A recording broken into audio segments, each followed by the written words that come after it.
Hello বন্ধুরা, আশা করি সকলে ভালো আছেন। আজকে পুঁই পাতার মধ্যে কাঁচা মুসুর ডাল দিয়ে অনন্য স্বাদের একটা রেসিপি তৈরি করব। আপনারা শেষ পর্যন্ত ভিডিওটা দেখুন। সত্যি বলছি, দারুণ টেস্টি একটা রেসিপি, কিন্তু অল্প খরচের মধ্যে বাড়িতেই বানিয়ে ফেলতে পারবেন। আপনারা এটা স্ন্যাক্স হিসেবেও খেতে পারেন, বিকেলে চায়ের সাথে, আবার দুপুরবেলা ভাতের সাথে মেখেও খেতে পারেন। দারুণ স্বাদের রেসিপিটা চলুন তাহলে বানানো যাক। আমি এখানে এক বাটি মুসুর ডাল আগে থেকে ভিজিয়ে রেখেছিলাম। এই ঘন্টা দুয়েক আগে ভালো করে ধুয়ে পরিষ্কার করে এটাকে জলে ভিজিয়ে রেখেছিলাম। দেখুন কীরকম নরম হয়ে গেছে, জলটা ঝরিয়ে নিয়েছি। আমি এটা গরম জলে ভিজিয়েছিলাম, আমার হাতে অল্প টাইম ছিল বলে ঘন্টা দুয়েক ভিজিয়েছিলাম।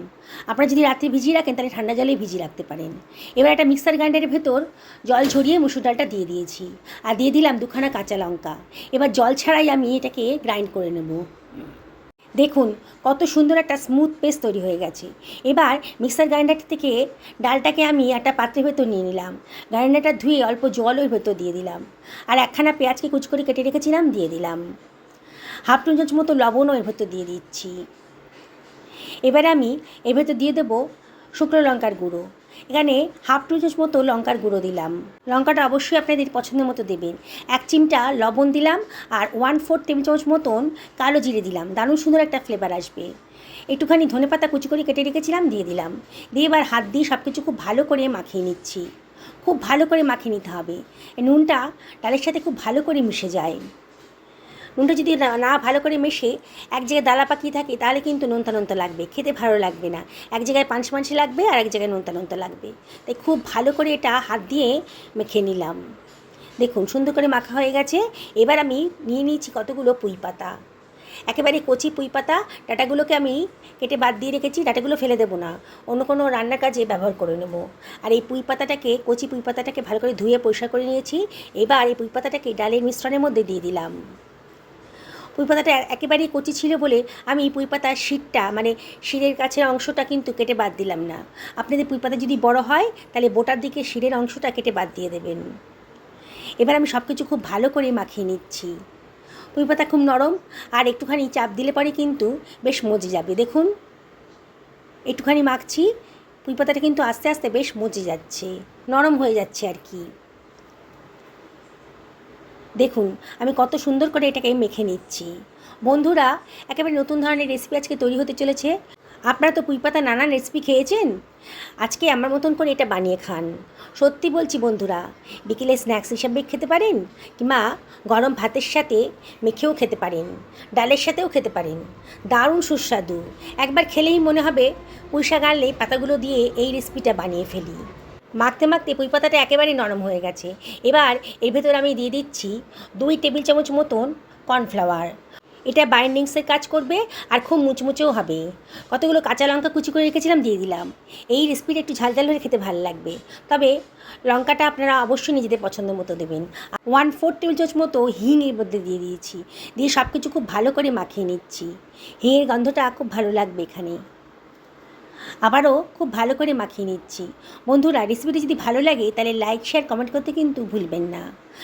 1/4 টেবিল চামচ মতন খাবার সোডা বা মিঠা সোডা আমি এর ভেতর দিয়ে দিচ্ছি। দিয়ে আবারও খুব ভালো করে মিশিয়ে নিচ্ছি। আর এটা খুবই মচমচে হবে, সেই জন্যেই খাবার সোডাটা দিলাম। দেখুন আমার মাখানো হয়ে গেছে। আমি ফ্রাই প্যানে তেল গরম করতে দিয়ে দিয়েছি। তেলটা বেশ গরম হয়ে গেছে। গ্যাসের ফ্লেমটা এবার মিডিয়াম টু হাইতে রেখেছি। এবার যে মিশ্রণটা বানিয়েছিলাম পুঁই পাতা আর ডালের, সেখান থেকে অল্প অল্প হাতে করে নিয়ে আমি গরম তেলের ভেতর ছেড়ে দিচ্ছি। দেখুন বন্ধুরা, তেলের ফ্লেমটা কিন্তু মিডিয়াম টু হাইতে রেখেছি।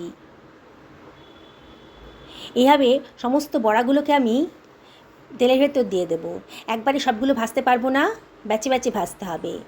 একটা দেওয়ার পর কয়েক সেকেন্ড ওয়েট করে আর একটা দেবেন, নাহলে একটার সঙ্গে একটা লেগে যেতে পারে।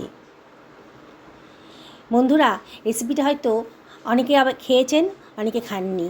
যারা খেয়েছেন তাদেরকেও বলবো, আর যারা খাননি তাদেরকেও বলছি, একবার অবশ্যই আমার মতো করে বানিয়ে খাবেন।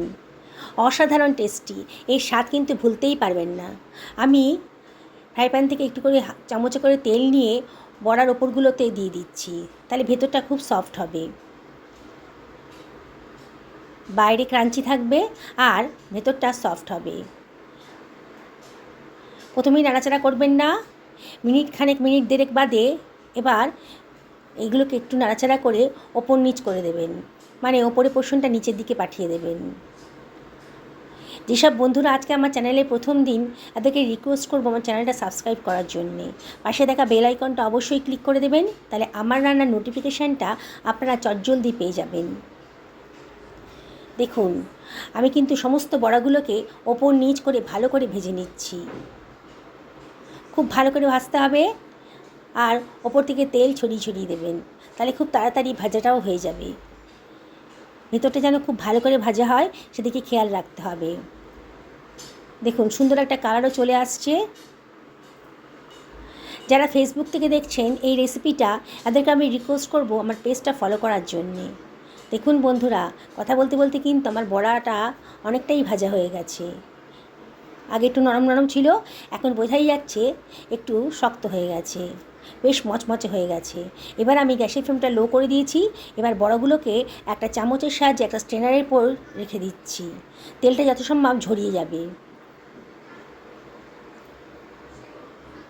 দেখুন বন্ধুরা, দারুণ স্বাদের একটা স্ন্যাক্সই বলুন কিংবা লাঞ্চ রেসিপিই বলুন, অসাধারণ টেস্ট কিন্তু। আমি তেলটাকে যত সময় ঝরিয়ে নিয়ে অন্য একটা পাত্রের ভেতর তুলে রাখলাম। বাকি যে ব্যাটারটা ছিল সেখান থেকে আবার অল্প অল্প করে নিয়ে আমি গরম তেলের ভেতর দিয়ে দিচ্ছি। দেখুন বন্ধুরা, কত সহজে দারুণ স্বাদের একটা ডিনার রেসিপি তৈরি হয়ে গেল। ভাতের সাথে যখন মেখে খাবেন না, সত্যি বলছি বন্ধুরা, আপনাদের খুবই ভালো লাগবে। একটু ভাজার তেল রেখে দেবেন। 1 চামচ তেলের সাথে 4টে বড়া দিয়ে কিন্তু আপনাদের অর্ধেক প্লেটের ভাত খেয়ে ফেলতে পারবেন। সত্যি বলছি বন্ধুরা, অসাধারণ টেস্টি। আর বিকেলে যদি চায়ের সাথে খেতে চান, তাহলেও কিন্তু স্ন্যাক্স হিসাবে দারুণ স্বাদের একটা রেসিপি। অল্প খরচে অসাধারণ টেস্টি একটা রেসিপি কিন্তু আপনারা বাড়িতেই তৈরি করে ফেলতে পারছেন, যেটা আপনি দুভাবে খেতে পারেন। দেখুন, আবারও আমি ওপর নিচ করে বড়াগুলোকে বেশ মচমচে করে ভেজে নিয়েছি। গ্যাসের ফ্লেমটা আপনাদের বুঝতেই পারবেন, কখনও লোতে রাখবেন, কখনও মিডিয়াম টু হাইতে রাখবেন। এইভাবে বড়াগুলোকে ভালো করে ভেজে নেবেন। দেখতে হবে যে বড়াগুলো কীভাবে ভাজা হচ্ছে, মচমচে হয়েছে কি না। দেখেই মনে হচ্ছে বড়াগুলো কিন্তু ভীষণ মচমচে হয়ে গেছে। আমি আবারও চামচে করে একটা স্ট্যান্ডারের মধ্যে তুলে রাখছি, তেলটা এত সম্ভব ঝরিয়ে নেব। দেখুন বন্ধুরা, আমার কিন্তু সমস্ত বড়াগুলো ভাজা হয়ে গেল। 1 বাটি মুসুরির ডাল দিয়ে, মানে ছোটো বাটির 1 বাটি মুসুরির ডাল দিয়ে আমার কতগুলো বড়া ভাজা হয়ে গেছে। এবার একটা সার্ভিং প্লেটের ওপর আমি এটাগুলোকে সার্ভ করে দিচ্ছি। কি সুন্দর দেখতে লাগছে দেখুন, কালারফুল, দেখেই খেতে ইচ্ছে করবে। আমি আপনাদেরকে আবারও রিকোয়েস্ট করব, একদিন অবশ্যই আমার মতন করে বানান। আমি একটা বড়া আপনাদেরকে ভেঙে দেখাচ্ছি, ভেতরটা সফট হয়েছে, বাইরেটা কিন্তু মচমচে একেবারে। সকলে ভালো থাকুন, এই কামনা করে ভিডিওটা এখানে শেষ করলাম। নমস্কার নেবেন।